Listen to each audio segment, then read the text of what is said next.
मेरे बच्चों, आज हम लोग सब प्रश्नावली अवकलन समीकरण में प्रश्नावली 9.2 में 7वें सवाल से आगे की तरफ बढ़ेंगे। 7वां सवाल दिया गया है xy बराबर log y प्लस सी, और इसका जो अवकलन समीकरण दिया गया है वो है y डैश बराबर वाई स्क्वायर बटे 1 माइनस एक्स वाई दिया गया है। चलिए देखते हैं इसको कैसे लगाया जाता है। 7वां सवाल जो है उसमें फलन दिया गया है, सबसे पहले वही हमने लिख लिया यहाँ पर सवाल करने पर। एक्स वाई बराबर लॉग वाई प्लस सी, जबकि अवकलन समीकरण है वाई डैश बराबर वाई स्क्वायर बटे 1 माइनस एक्स वाई का हल है, ये हमें देखना है।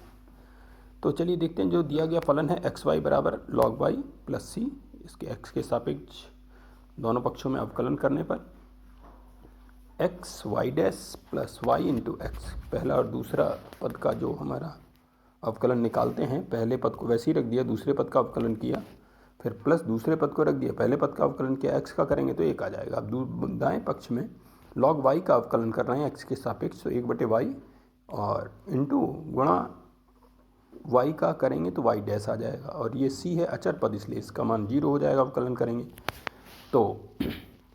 इसको हम इस वाई जो दाहिने पक्ष में हर में है उसको हम तिरछा गुणा कर लेंगे, ये हो जाएगा x y into y dash plus y square बराबर वाई डैश के।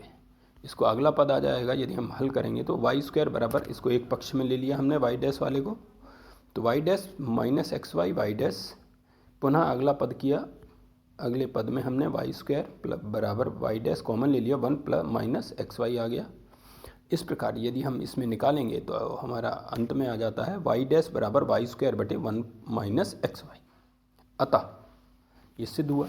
अब दिया गया फलन दिए गए अवकलन समीकरण का एक हल है, इससे हमारा ये सिद्ध हो गया, क्योंकि जैसा जो दिया गया था सवाल में वही चीज़ आ गई।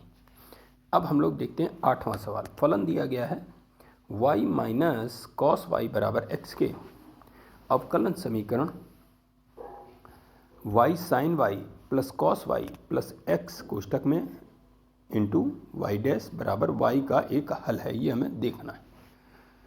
तो जो फलन दिया गया है y माइनस कॉस वाई बराबर x के ये दिया गया है, इसमें x से के सापेक्ष दोनों पक्षों का अवकलन करेंगे तो y का करेंगे तो y डैश आ जाएगा, लॉग कॉस वाई का करेंगे तो माइनस साइन वाई आ जाएगा, और इंटू वाई का करते हैं तो वाई डैश बराबर x का करते हैं तो 1। यहाँ पर एक बात समझ लें कि इस तरीके के सवालों में जो अचर फल मान दिए गए उतनी बार हम उसका अवकलन निकाल सकते हैं। चलिए देखते हैं, आगे बढ़ते हैं। इसमें यदि हम वाई डैश को कॉमन ले लेते हैं तो शेष बचता है 1 प्लस, क्योंकि माइनस माइनस प्लस हो जाएगा, साइन वाई बराबर 1 के, तो वाई डैश बराबर आ जाएगा 1/1 1 धन साइन वाई। अब बायां पक्ष क्या है इसका, जो वाई जो हमारे देखना है हल है कि नहीं, उससे देखते हैं। Y into sine y plus cos y plus x बराबर इंटू वाई डैश। अब यहाँ पर जो हमारा x का मान है y माइनस कॉस वाई, वो हम यहाँ पर इस पद में रख देंगे। x और y का मान हम रखते हैं y डैश का, y डैश बराबर निकला 1/1 प्लस साइन वाई, वो रख देंगे हम। तो यहाँ पर मान आ जाएगा y sine y plus cos y plus y minus cos y और इंटू 1/1 प्लस साइन वाई। तो यहाँ हम देख रहे हैं कोष्टक में कॉस वाई प्लस का कॉस वाई माइनस का कट जाएगा, शेष बचेगा हमारा, यदि उसमें से यदि हमने y कॉमन ले लिया तो शेष बचेगा साइन वाई प्लस 1, और साइन वाई प्लस 1 अंश में भी है हर में भी, ये भी कट जाएगा, तो बचेगा y, जो कि हमारा दाहिना पक्ष है इसमें। अतः दिया गया फलन दिए गए अवकलन समीकरण का एक हल है। 9वां सवाल। फलन दिया गया है x प्लस वाई बराबर tan इनवर्स y दिया गया है, अवकलन समीकरण दिया गया है y square into y dash plus y square plus 1 बराबर 0 के। चलिए देखते हैं, जो फलन दिया गया है x प्लस वाई बराबर tan इनवर्स y, तो इसमें फलन में हमने x के सापेक्ष दोनों पक्षों का अवकलन करने पर यह आ जाएगा, x का करेंगे तो 1 प्लस y का करेंगे तो y डैश बराबर tan इनवर्स y है, तो इसकी जगह पर हमारा हो जाएगा, अवकलन करेंगे x के सापेक्ष तो 1/1 plus y square into y dash अब ये 1 प्लस वाई स्क्वायर का हम तिरछा गुणा कर देंगे, तो 1 प्लस वाई डैश कोष्टक में, दूसरे कोष्टक में 1 प्लस वाई स्क्वायर बराबर वाई डैश के। फिर इनका आपस में गुणा करेंगे दोनों कोष्टकों में जो पद हैं, तो आ जाएगा 1 धन y dash plus y square y dash बराबर वाई डैश के। अब इस वाई डैश को यदि हम इस पक्ष में ले आएंगे तो माइनस का हो जाएगा, और जो समान पद है इसके विपरीत चिन्ह का वो कट जाएगा, शेष बचेगा y square into y dash plus y square plus 1 बराबर 0, और जो कि हमारा यही दिया गया है, ये हमारा सिद्ध हुआ। अतः दिया गया फलन दिए गए अवकलन समीकरण का एक हल है।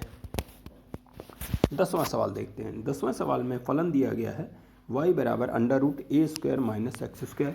अवकलन समीकरण है x plus y into y d y by d x बराबर 0 का हल है। चलिए देखते हैं। फलन जो दिया गया है उसको हमने लिख लिया और x के सापेक्ष दोनों पक्षों का अवकलन करेंगे।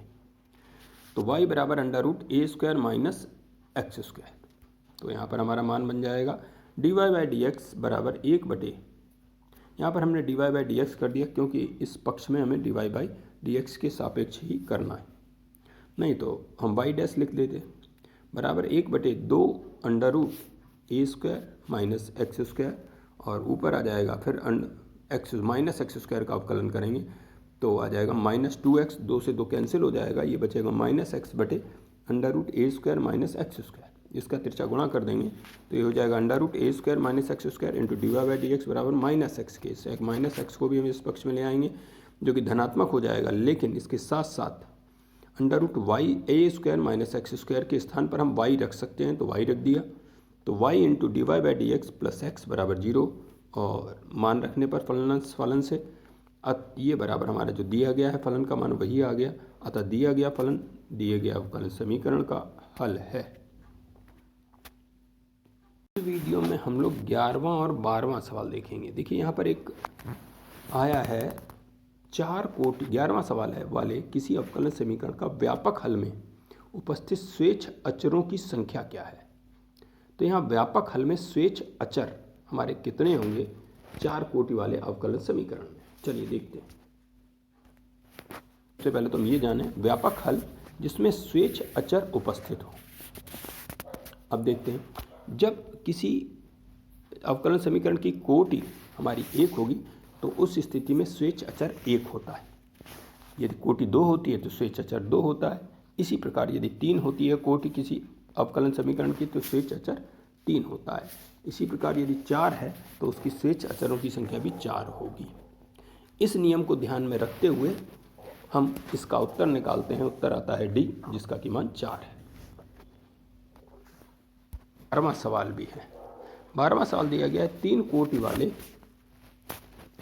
किसी अवकलन समीकरण के विशिष्ट हल में। अब यहाँ पर ऊपर दिया गया था पहले वाले में व्यापक हल और यहाँ पर विशिष्ट हल है। विशिष्ट हल में उपस्थित स्वेच्छ अचरों की संख्या ज्ञात कीजिए। चलिए देखते हैं। अब देखिए विशिष्ट हल पहले कहते किसे हैं, जिसमें स्वेच्छ अचर उपस्थित नहीं होते हैं उसे विशिष्ट हल कहते हैं। तो अब देखिए यदि हम कोटि एक तरफ लिख लें और दूसरी तरफ लिख लें विशिष्ट हल का स्वेच्छ अचर, यदि कोटि हमारी अवकलन समीकरण की 1 है तो जैसा कि इसमें परिभाषा भी है स्वेच्छ अचर की उपस्थिति नहीं होती है विशिष्ट हल में, तो 0 होगा। चाहे 1 कोटि का हो तो 2 कोटि का हो तो विशिष्ट हल में स्वेच्छ अचर का मान 0 ही रहेगा। चाहे 3 कोटि हो तो इसका मान 0 ही रहेगा। अर्थात इसका उत्तर डी है, जिसका कि मान 0। देखेंगे प्रश्नावली 9.3। प्रश्नावली 9.3 में 1 से 5 तक प्रत्येक प्रश्न में स्वेच्छ अचरों की संख्या a तथा b को विलुप्त करते हुए वक्रों के कुल या अर्थात परिवार अर्थात किस प्रकार का वो अवकलन समीकरण है को निरूपित करने वाला अवकलन समीकरण लिखिए। देखिए यहाँ पर मैं आपको बता दूं कि किसी भी फलन में जितने स्वेच्छ अचर होते हैं उनको विलुप्त करने के लिए उतनी बार अवकलन करना पड़ता है। जैसा कि यहाँ 1 से 5 तक प्रत्येक अवकलन जो फलन दिया गया है उसका हमें 2 बार अवकलन समीकरण करना पड़ेगा। इस नियम को ध्यान रखें। पहला सवाल है हमारा x/a + y/b = 1 के। चलिए देखते हैं कैसे हल किया जाए। वक्रों का कुल जो दिया गया है वो x बटे ए प्लस वाई बटे बी बराबर 1, समीकरण नंबर 1 मान लेते हैं। दोनों तरफ x के सापेक्ष अवकलन करने पर, अवकलन करेंगे तो 1 बटे ए इंटू ए प्लस 1 बटे b into d y by d x बराबर 0 के, अर्थात बन जाएगा 1 बटे ए धन 1 बटे b into d y by d x बराबर 0 के। ये हमारा दूसरा समीकरण, क्योंकि यहाँ पर पुनः समीकरण 2 का पुनः x के सापेक्ष अवकलन करने पर, तो एक, क्योंकि 1 बटे ए का करेंगे तो 0 हो जाएगा क्योंकि अचर पद है, प्लस 1 बटे बी इंटू इसको हम लिख लेंगे d2y अपॉन dx2 बराबर 0 के। इसको आगे बढ़ाएंगे तो d2y अपॉन dx2 बराबर 0 आ जाएगा। यही अभीष्ट समीकरण का अवकलन है।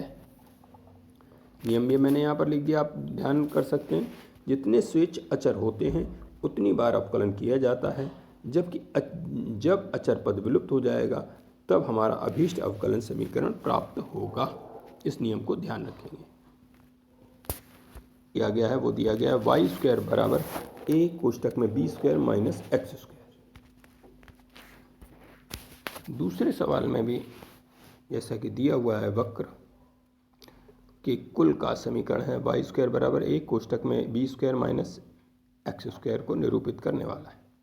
अवकलन समीकरण ज्ञात करो जहां ए और बी स्वेच्छ अचर हैं, अतः दोनों तरफ जो कुल दिया गया है उसमें x के सापेक्ष अवकलन करने पर 2y into d y by d x बराबर ए इंटू 0 कोष्टक में ऋण 2x, इसको आगे हल करते हैं तो 2 से 2 कैंसिल हो जाता है, ये बनेगा y बराबर d y by d x बराबर माइनस ए एक्स, समीकरण number 2।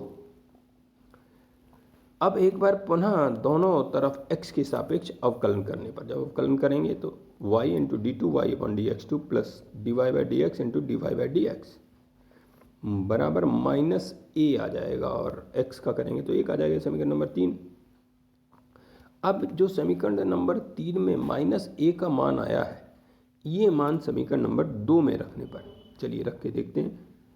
y into d y by d x कोष्टक में y into d two y upon d x two plus d y upon d x का whole square into x, और ये हमने इसमें मान रख दिया। अब इसको पक्षांतर कर लेंगे तो ये हमारा बन जाएगा x y d two y upon d x two plus x d y by d x का whole square minus y d y by d x बराबर 0, और यही अभीष्ट अवकलन का समीकरण है।